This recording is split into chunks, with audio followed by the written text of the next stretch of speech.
Hebu kwanza mchapie Yesu makofi na vigelegele. Hiyo sio jambo la kawaida. Hiyo sio jambo la kawaida. Mtu kufa kwa ajili ya mtu mwingine sio jambo la kawaida. Lakini pia umesikia katika maandiko, wale waliompiga, wale waliomtukana aliwaombea. Si sawa? Aliwasamehe na akafanyaje?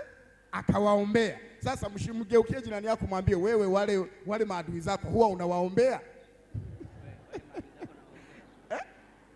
Watu wamemsulubisha. Unajua, kumbuka Yesu aliwaponya watu wengi. Watu wengi aliwaponya.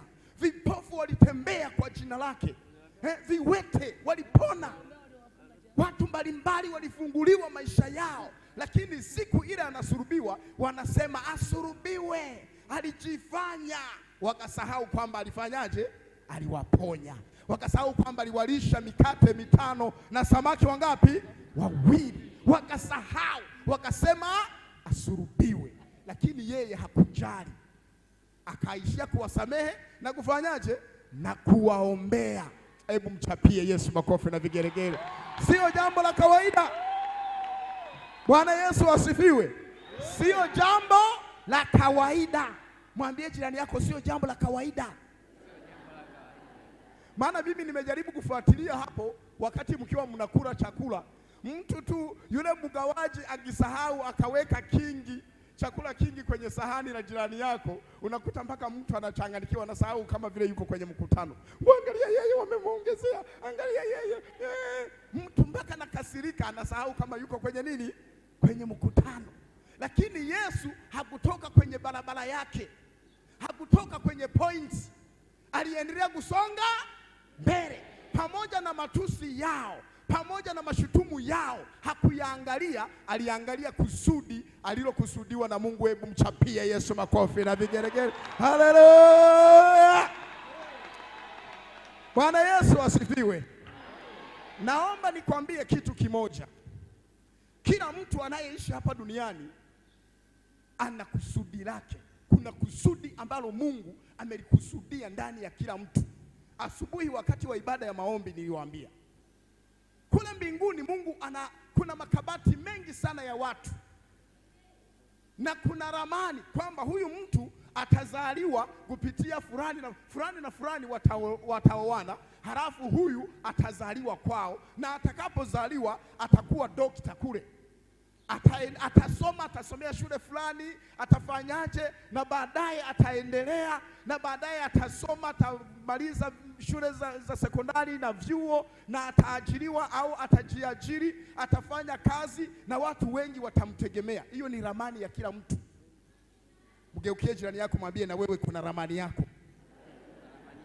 Ninapowatazama hapa, ninaona kuna ramani za madokta, naona kuna ramani za walimu, kuna maprofessional, kuna maprofesa, kuna nini. Hebu mchapie Yesu makofi na vigeregere. Haleluya! Bwana Yesu asifiwe. Naomba nikwambie kitu kimoja.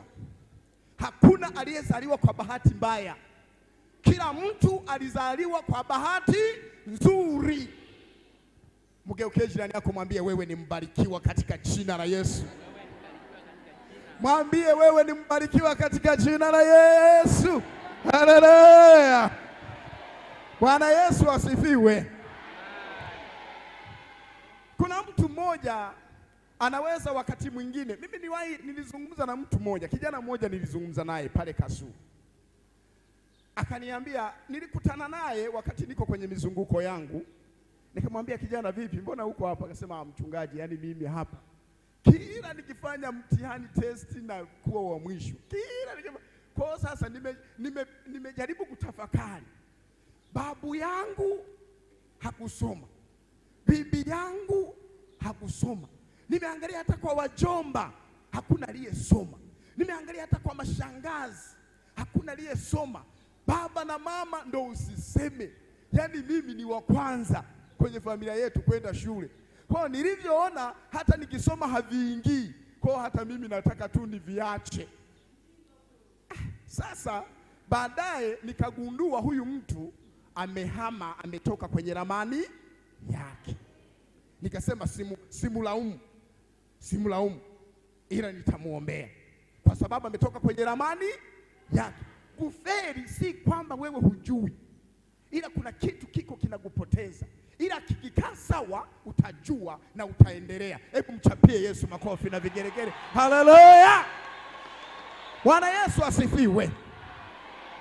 Nikagundua kilichokuwa kinamponza yule kijana ni historia ya familia yao.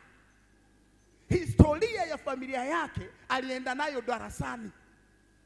Mwalimu anafundisha, yeye anaangalia, baba hakusoma, baba hakusoma. Yaani yuko anaangalia ubaoni, hamuoni mwalimu, ila anaona nyuma, anaona historia.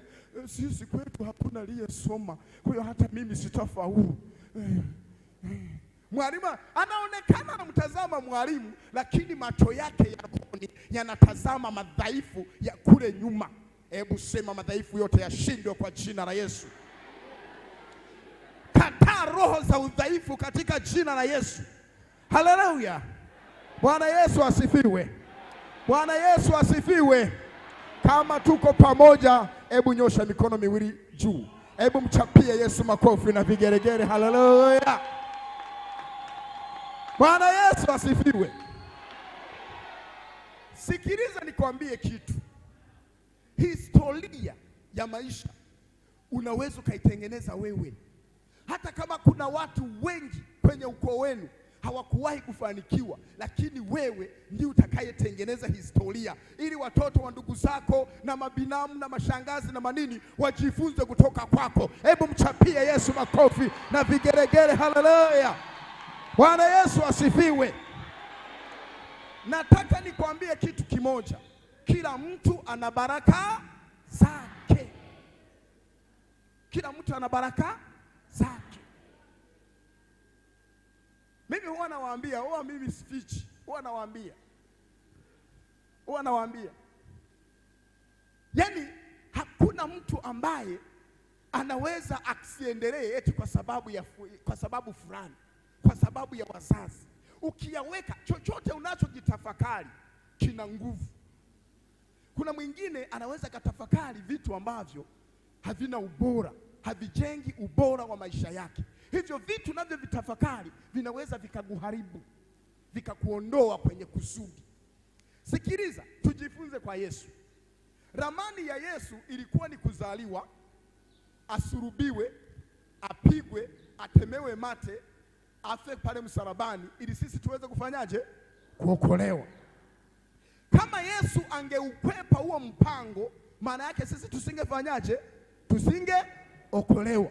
Kwa hiyo ramani yako ya maisha, ili uzifikie ndoto zako, lazima utashuka, utapanda na utaenda tambalale, baadaye utapanda, baadaye utashuka. Nina maana ya changamoto. Kuna wakati utaferi, lakini haina maana kwamba umeferi maisha. Yaani kile kitendo cha kuferi maana yake kinakuleta, Mungu anataka akutengeneze, utafakari, uongeze bidii. Mgeukie jirani yako, mwambie ongeza bidii. Mwambie tena ongeza bidii. Haleluya. Ipo idara ya malaika ambao kazi yao ni kuangalia fulani kasi yake imepungua. Sasa kwa sababu kasi yake imepungua, ngoja apitie kwenye haka ka changamoto, kamtengeneze, ili atakapokuwa na bidii ya kukatatua na atakapokasirika kwamba sitaki kushindwa, aweze kuendelea na ramani yake, aweze kusonga mbele. Hebu mchapie Yesu makofi na vigeregere.